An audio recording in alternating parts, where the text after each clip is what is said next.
आज की कहानी यूट्यूब चैनल पर मैं धनंजय जैन आप सभी का हार्दिक अभिवादन करता हूं। दोस्तों, आज की कहानी उस समय की है जब क्षिप्रा नदी के तट पर राजा सुरेंद्र सिंह राज्य करता था।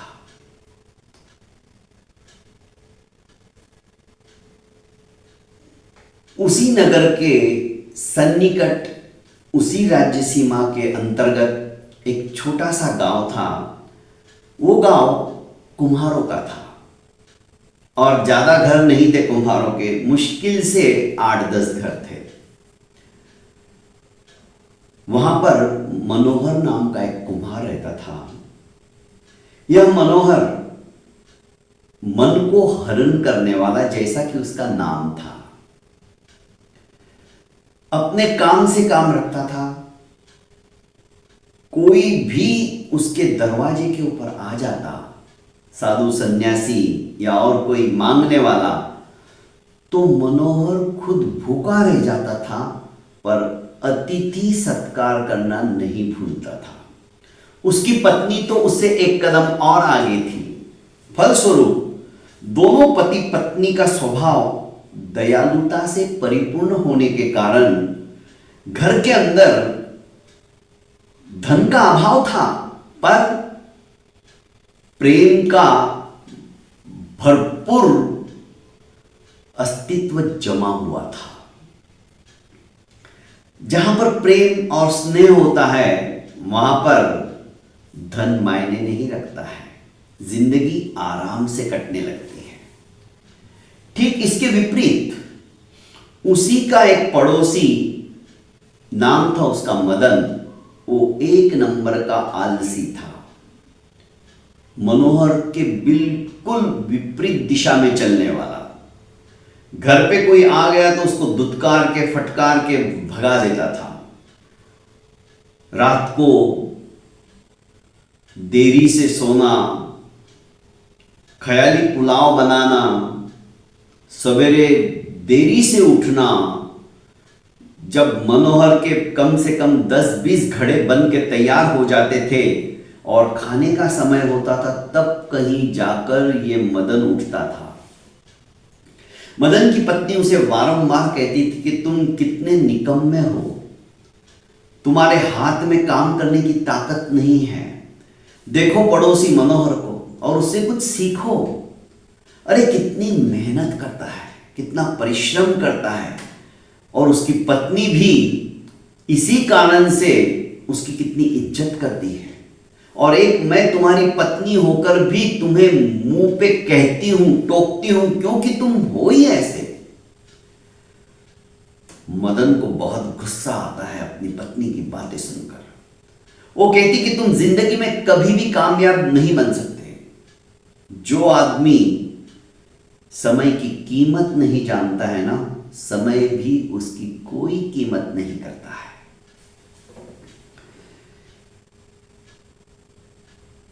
मदन अपनी पत्नी की जली कूटी बातें सुनकर उससे हमेशा झगड़ा करता। मदन की पत्नी भी मदन को कह कह कर थक चुकी थी। जैसे तैसे उनका गुजारा चलता था। राजा की, सुरेंद्र सिंह की एक कन्या थी, नाम था सुचित्रा। सुचित्रा जैसा उसका नाम था, चित्र विचित्र कलाओं के अंदर पारंगत थी।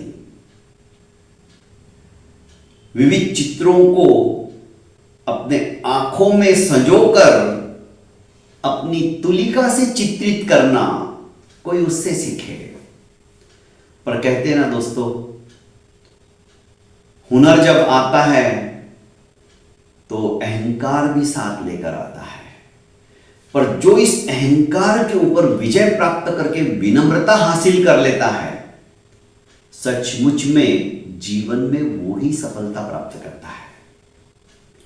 इसे अपने रूप का भी घमंड था सुचित्रा को, और अपनी कला का भी। अपने आप को पता नहीं क्या समझने लगी थी, उसके पैर जमीन पे नहीं टिकते थे। एक दिन ऐसे ही मन में आया कि आज उद्यान के दूसरी तरफ जो तालाब बना हुआ है उसके अंदर स्नान किया जाए, निमज्जन किया जाए। अपनी 2 दासियों को लेकर अपने माता पिता को कहकर वो तालाब में स्नान करने के लिए चल पड़ी। यही दिवाली का समय था, ठंड शुरू हो चुकी थी, सर्द हवाएं बहने लगी थी और जैसे ही ये स्नान करके बाहर आई तो ठिठुरने लगी। इसे ठंड लगी, कांपने लगी। इसने अपनी दासियों को कहा कि जाओ जल्दी, मुझे ठंड लग रही है, आग जलाओ। दासियां इधर उधर लकड़ियां इकट्ठी करने लगी जो सूखी लकड़ियां थी, ताकि उनको प्रज्वलित कर राजकुमारी सुचित्रा को तपन दी जाए, आग से वो अपना शरीर सेक सके। विलंब होते देख सुचित्रा ने कहा कि इधर उधर क्या ढूंढ रही हो, वो सामने झोपड़ी किसकी नजर आ रही है, देखो जरा, उसी को आग लगा दो। अब मैं ज्यादा देर तक सहन नहीं कर पाऊंगी, वरना मैं मर जाऊंगी। दासियों ने कहा कि स्वामिनी, वो किसी गरीब की कुटिया है, अरे होने दो, हमें क्या लेना देना, मैं राजकुमारी हूं, उसके बदले में मैं उसको दूसरी कुटिया बना दूंगी, उसको महल दे दूंगी, पर अभी के अभी उस कुटिया को जलाओ। दासियों ने पत्थर की रगड़ से उस कुटिया के अंदर आग लगा दी। आग लगते ही कुटिया धू धू करके जलने लगी। अब होता क्या है, जब आधी कुटिया जल के राख हो जाती, इसे बड़ी राहत मिल रही थी। इसकी तपन लपटों की आंच से शरीर तप रहा था और ठंड जा रही थी, इसे बड़ा अच्छा लग रहा था, बड़ा सुकून मिल रहा था। इतने में कुटिया में साधना करने वाले साधु जंगल से फल लेकर आ रहे थे। जब उन्होंने अपनी कुटिया को जलते हुए देखा तो बड़ा अफसोस हुआ, ये क्या हो गया। नजदीक आए तो दासियां दोनों और राजकुमारी बैठी थी, आग सेक रही थी। साधु महात्मा ने कहा, ये क्या हो गया, मेरी कुटिया को किसने जलाया। शांत और स्थिर भाव से राजकुमारी सुचित्रा ने कहा कि मैंने जलाया। पर क्यों? क्योंकि मुझे ठंड लग रही थी और उस ठंड से राहत पाने के लिए मैंने आपकी कुटिया को जला दिया। तुमने अपनी ठंड से बचने के लिए मेरी साधना करने वाली कुटिया को जला दिया, तुमने तनिक भी विचार नहीं किया। अब ये सुनकर राजकुमारी बोली, तो इसमें क्या बड़ी बात है, मैं तुम्हें इसके बदले में एक सुंदर सा महल बना के दे दूंगी। साधक और महात्मा को जो थे उन्हें गुस्सा आ गया, क्योंकि वो समय नैतिकता से चलने वाला समय था और उस समय तंत्र मंत्र श्राप अनेकानेक विद्याओं के कारण से साधक लोग जो चाहे कर सकते थे, तांत्रिक लोग जो चाहे सो कर सकते थे। गाड़ियां भर के यदि अनाज की कहीं जा रही है तो तंत्र साधना से और मंत्र साधना से उनकी बोरियां उठा उठा के बिना वहां गए वे अपने गोदामों में भर लिया करते थे। इतनी ताकत उन तंत्रों और मंत्रों में थी, साधना में थी। आज तो ये सब कुछ लुप्त सा हो गया है, क्योंकि उसका दुरुपयोग जब होने लगा तो ये जितने भी साधक थे वे अपने साथ ही उस साधना को लेकर चले गए। उन्होंने उसको अपने शिष्यों को देना उचित नहीं समझा, क्योंकि शिष्य उसका दुरुपयोग करने लगे थे। साधक जो थे उन्हें गुस्सा आ गया। उन्होंने कहा, दान में दिया हुआ महल मेरी मेहनत से बनाई हुई कुटिया से के आगे कुछ भी नहीं है, तुच्छ है। तुम्हें अपने राजकुमारी होने का इतना अहंकार है, आज मैं तुम्हें श्राप देता हूं क्योंकि तुमने मेरी साधना करने का साधन जो कुटिया थी उसे ही जला दिया। आज से तुम भी इसी तरह से जलती रहोगी, तुम्हारा पूरा शरीर आग की लपटों के अंदर जलता है वैसे जलती रहोगी। इतना श्राप मुंह से निकलते ही राजकुमारी के शरीर के अंदर तपन बढ़ती चली गई, मानो 103 डिग्री बुखार आ गया हो। उसका शरीर पूरा तप गया, जलन सी महसूस होने लगी। उसने दासियों को कहा, दासियों ने जैसे तैसे करके उसे रथ में बिठाया और राजमहल पहुंचाया। साधक भी वहां से चला गया। राजमहल में जाते ही राजा सुरेंद्र सिंह और रानी धरणी देवी अचानक अपनी पत्नी धरणी देवी के सन्मुख आते ही राजे सुरेंद्र सिंह कहने लगे कि क्या हुआ? तो धरणी देवी कहने लगी, जल्दी चलो, राजकुमारी सुचित्रा को बुखार सा हो रहा है, उसको तपन हो रही है। पर ऐसे कैसे, अभी तो नहाने गई थी, शायद नहाने के कारण से ही बुखार आ गया हो, सर्दी लग गई हो। नहीं, दासियां कह रही है कि उसे किसी ऋषि ने, किसी महर्षि ने, किसी बहुत बड़े साधक ने श्राप दे दिया है। ऐसे कैसे श्राप दे दिया? क्या हुआ था? जब राजा को सविस्तार से रानी धरणी देवी ने दासियों से सुनी हुई बात बताई तो राजा आश्चर्यचकित हो गया कि मेरी बेटी ने क्या कर दिया, क्यों कुटिया जला दी। उन्होंने आनंद फानन में मंत्री को बुलाया और कहा कि बड़े बड़े हकीम, वैद्य, इन सबको बुला लाओ। उपचार किया गया पर तपन समाप्त होने का तो नाम ही नहीं ले रही थी। आखिर किसी ने कहा कि महाराज, जब तक जिन्होंने श्राप दिया है आप उनको बुलाकर उनसे ही कुछ उपाय मांगिए, वरना राजकुमारी इसी तरह से तपती रहेगी और समाप्त हो जाएगी। राजकुमारी बिस्तर पे पड़ी हुई थी, उसे अपने किए पर बहुत पश्चाताप होने लगा था। अपने अहंकार को वो समझ गई थी कि मैं अहंकार के वशीभूत होकर यदि उन महात्मा को ऐसा नहीं कहती तो शायद मुझे श्राप नहीं मिलता। पर अब क्या होता है, ढूंढने के लिए महामंत्री को आदेश दिया कि जहां कहीं वो महात्मा है उन्हें ढूंढ कर लाओ, नहीं तो देख के आओ वे कहां रहते हैं। महात्मा की कुटिया जलने के बाद तो महात्मा वहां से चल दिए थे जंगल की तरफ।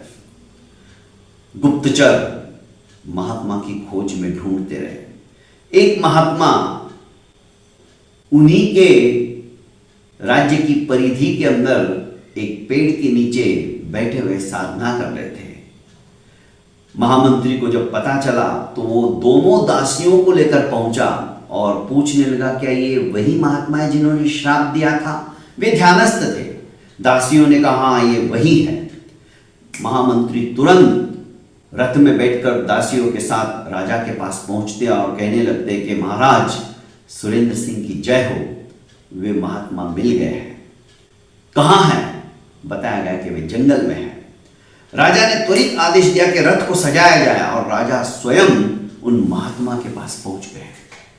हाथ जोड़कर उनके चरणों में ही बैठ गए। जब महात्मा ने अपना ध्यान समाप्त कर आंखें खोली तो राजा को अपने चरणों में बैठा पाया। राजा ने कहा कि महात्मन, मैं उसी अभागन सुचित्रा का पिता हूं, मेरी बेटी को आपने श्राप दिया। महात्मा को याद आ गया, हाँ मैंने श्राप दिया, उसको उसकी करनी की सजा मैंने दी है। महात्मन आप तो दयालु होते हो, कैसे भी करके वो श्राप वापस ले लीजिए। महात्मा बोले कि श्राप वापस नहीं लिया जाता, जो एक बार मुंह से निकल गया वो निकल गया। महात्मन, मैंने आज तक अपनी प्रजा का पुत्रवत पालन किया है, दिन दुखियों की मैंने सेवा ही की है, न्याय और नीतिमत्ता के साथ में मैंने राज्य का संचालन किया है, किसी के साथ भी मैंने अन्याय नहीं किया है। क्या उसका फल मुझे इस तरह से मिलेगा? मेरी इकलौती बेटी आज तड़प रही है, ज्वाला के अंदर मानो वो जल रही है, आपको कुछ तो करना पड़ेगा। मैं जानता हूं मेरी बेटी ने गलती की है और उसको उसकी सजा मिलनी चाहिए, पर इतनी बड़ी सजा मत दो। महात्मा जानते थे कि राजा सुरेंद्र सिंह परम दयालु है, प्रजा का पालन भली भांति से करता है। महात्मा को दया आई, उन्होंने कहा कि देखो राजन, मैं जानता हूं तुम्हारी न्याय नीतिमत्ता को भी, पर मैं श्राप वापस नहीं ले सकता। हां, श्राप को सहज करने का, उससे समाधान पाने का रास्ता मैं जरूर तुम्हें बता सकता हूं। डूबते को तिनके का सहारा। राजा ने हाथ जोड़कर कहा कि महात्मन बताइए, मैं क्या करूं। जो कोई अपने हाथ से बनाए हुए मटके से पानी पिलाएगा, वो पानी अमृत का काम करेगा और तुम्हारी पुत्री सुचित्रा इस तपन से राहत पालेगी। पर वो मटका बनाने वाला अत्यंत दयालु होना चाहिए, निस्वार्थ भाव से काम करने वाला चाहिए, दीन दुखियों की सेवा करने वाला चाहिए, नीतिमत्ता से परिपूर्ण होने वाला चाहिए। यदि ये सारे गुण उसके अंदर है और उसके हाथ का बनाया हुआ वो मिट्टी का मटका है, उसमें रखा हुआ जल सचमुच में इसकी तपन दूर कर देगा। राजा को उपाय मिल गया। राजा ने आकर अपने पूरे राज्य के अंदर मुनादी बजवा दी, मुनादी करवा दी। मुनादी कहते हैं घोषणा।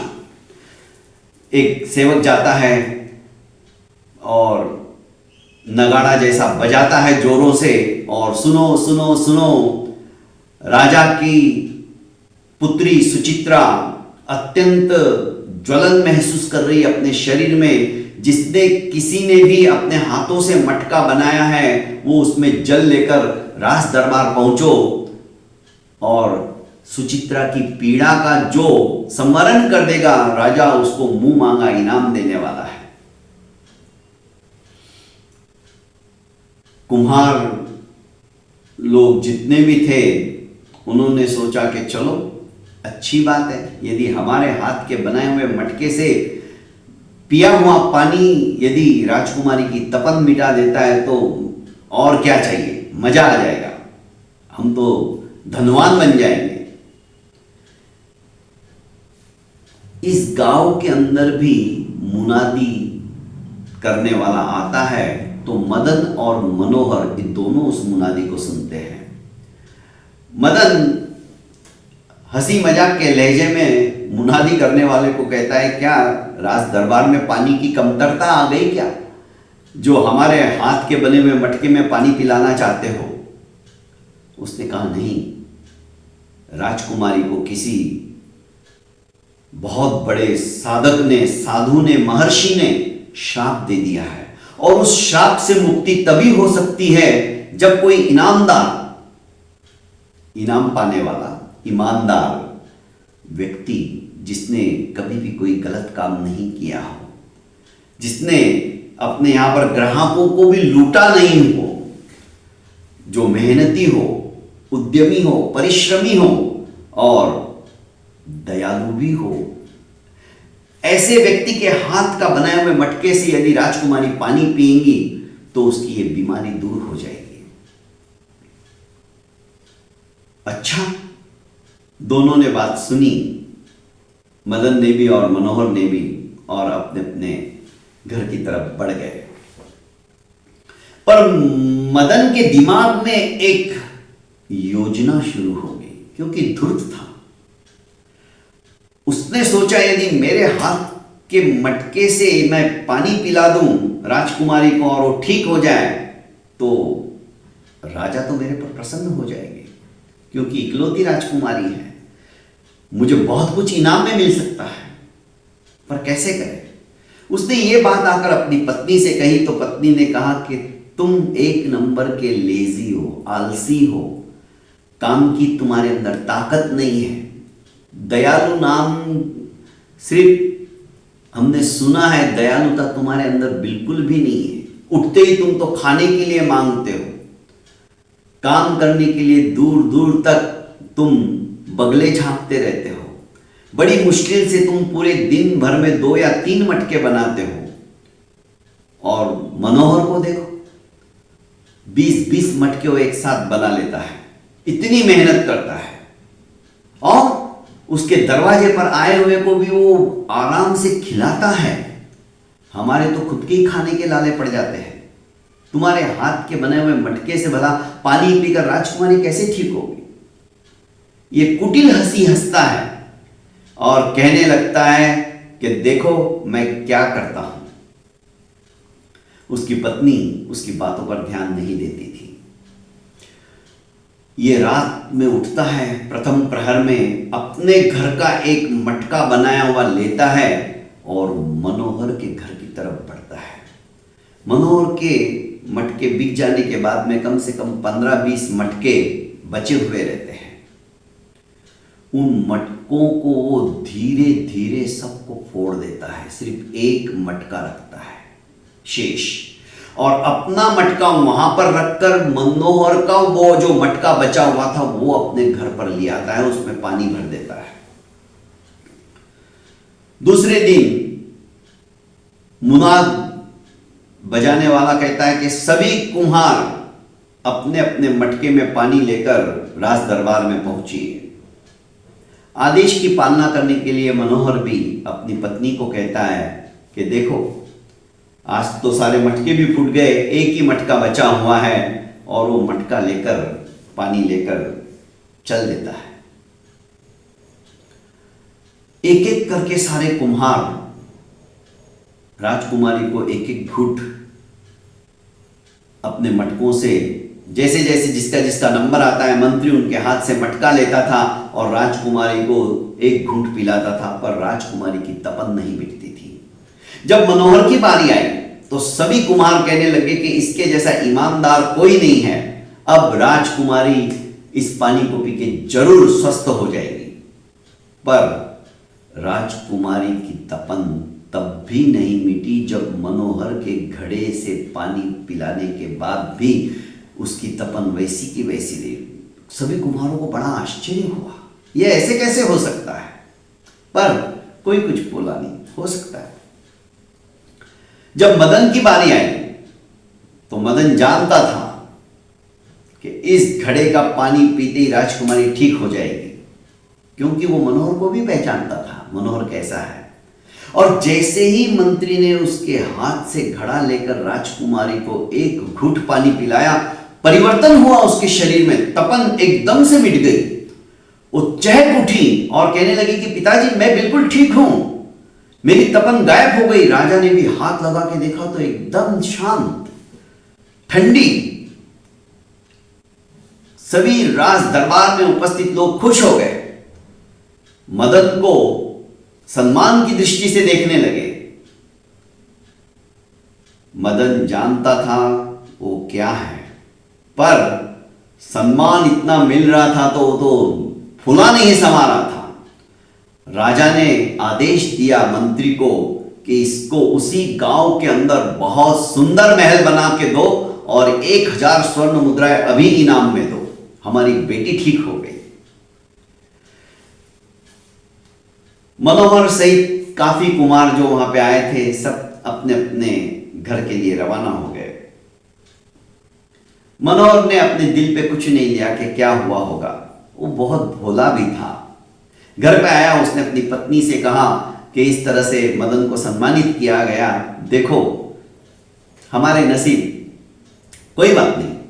उसने इस बात को आई गई कर दी और वापस उसी दिन काम में लग गया, फिर से अपनी मेहनत में लग गया।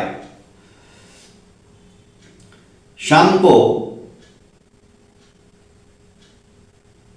एक बहुत बड़ा सेठ आया और कहने लगा कि मनोहर मेरी बेटी का ब्याह है, 15 दिन के पश्चात तो मुझे 100 घड़े बना के देना, क्योंकि मनोहर के हाथ में एक जादू था। उसके बनाए हुए घड़ों में पानी अत्यंत शीतल रहता था और अमृतमय हो जाता था। मदन ने भी जब सेठ को आते हुए देखा तो वो भी अपने घर से चला आया, क्योंकि अभी तो अहंकारी हो गया था।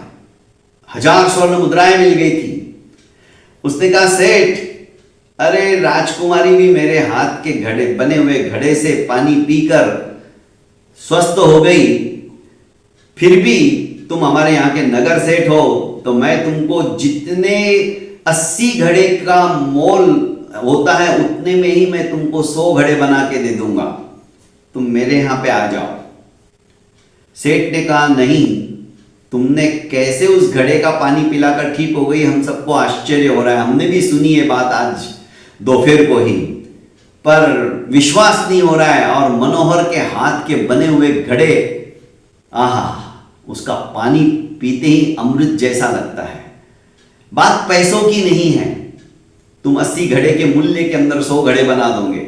ये 2 रुपया ज्यादा भी लेगा, पर मैं तो इसी से बनाऊंगा। मदन की पत्नी भी ये सुन रही थी। जैसे ही मदन मुड़कर वापस घर की तरफ छोटा सा मुंह लेकर आया, तो मदन की पत्नी ने कहा कि देखा, मनोहर ने इज्जत कमाई है और तुम अपना बेइज्जती करके वापस आ गए हो। मैं जानती हूं तुमने क्या किया होगा और कैसे, पर देखना, पाप का घड़ा एक दिन फूट के ही रहता है। आज तुम बहुत खुश हो रहे हो। इसने कोई परवाह नहीं की। पर जैसे ही रात्रि का समय हुआ, इसकी राजकुमारी सुचित्रा की तपन और बढ़ने लगी और पहले जैसी हो गई।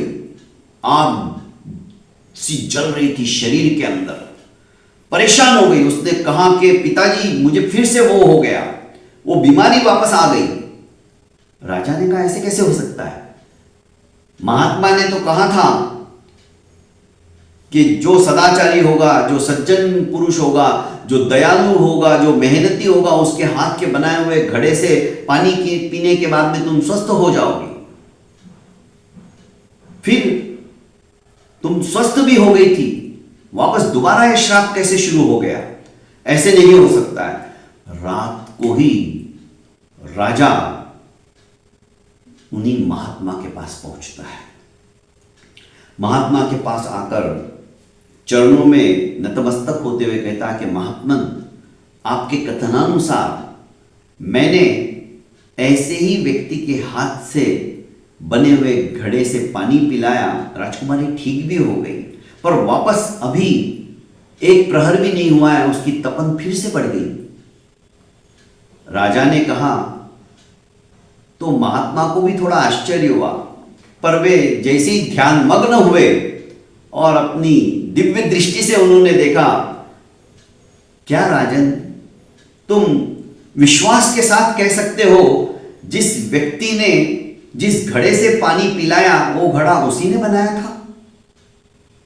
राजा को कुछ कुछ अब समझ में आ गया। जरूर वो घड़ा कहीं और से लाया होगा, उसने वो घड़ा नहीं बनाया। तुरंत अपने राजमहल पहुंचे और मंत्री को बुलाकर मंत्रणा की और कहा कि तुरंत जाओ अभी के अभी और मदन को कहो कि घड़े में पानी भर के ले आए और तुम्हारे साथ ही आए, अपने रथ में बिठा कर लाओ, इधर उधर उसे कहीं मत जाने देना। मंत्री स्वयं उस गांव के अंदर आता है और मदन को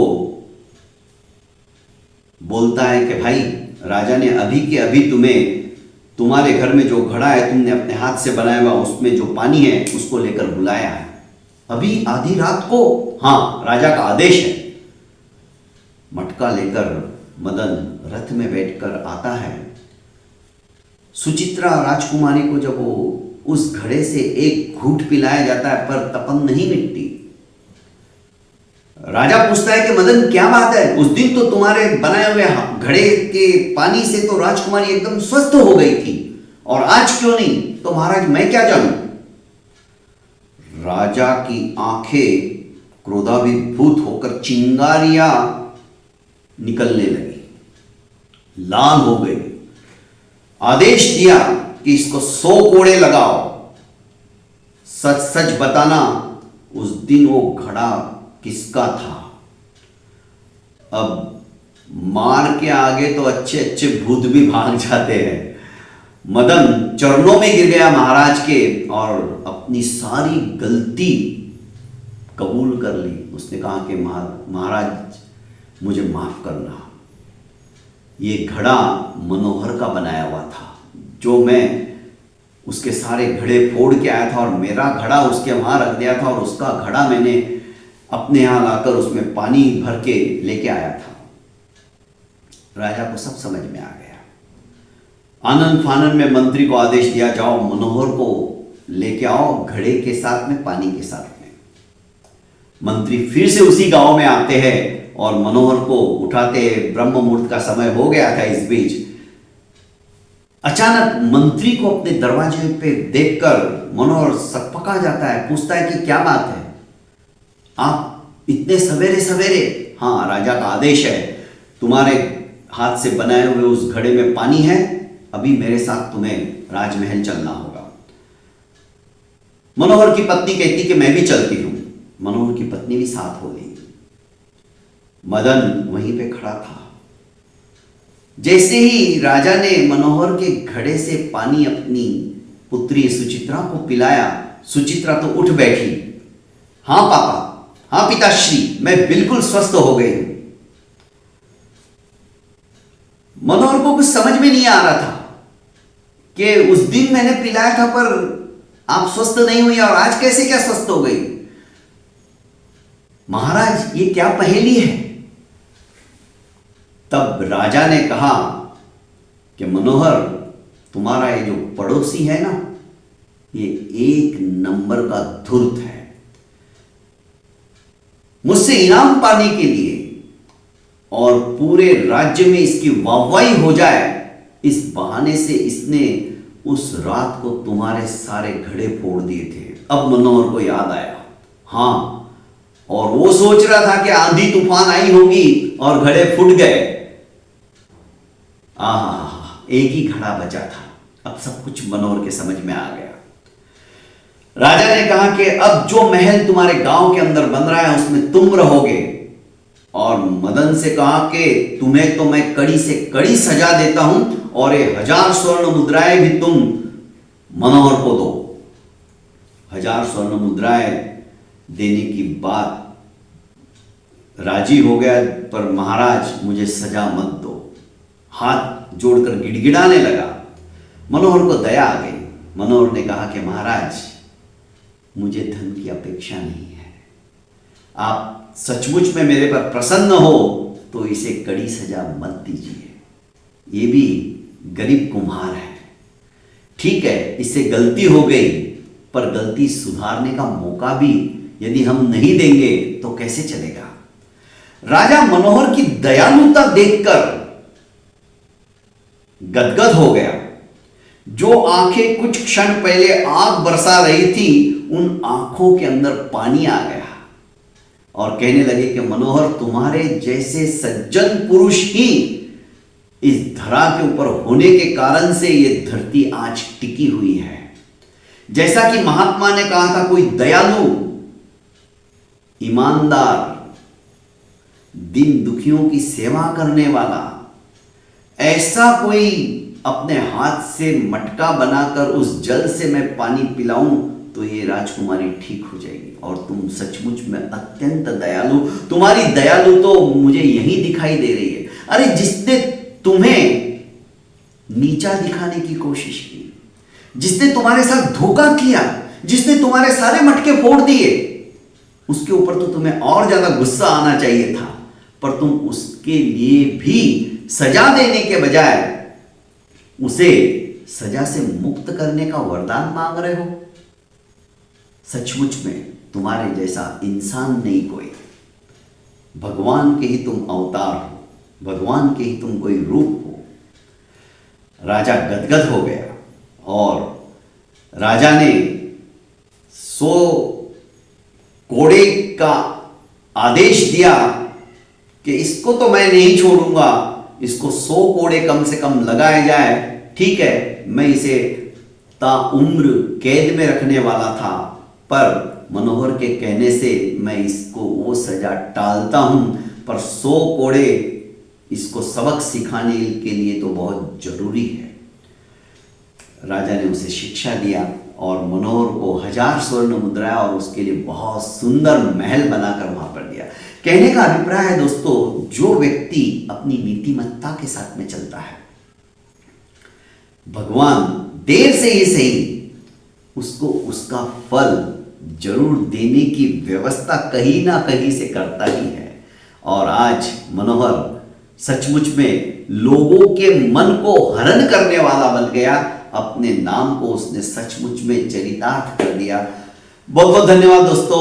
ऐसी ही नित नई कहानियां प्रति गुरुवार को यदि आप सुनना चाहते हो तो लाइक तो कर दीजिए करो दोस्तों। कमेंट बॉक्स के अंदर जय श्री राम इतना तो लिख सकते हो, कम से कम उस बहाने से आपके मुंह से और आपके हाथ से जय श्री राम टाइप हो जाएगा।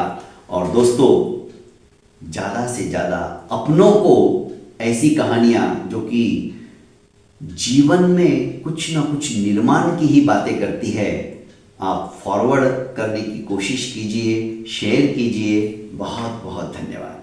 प्रणाम।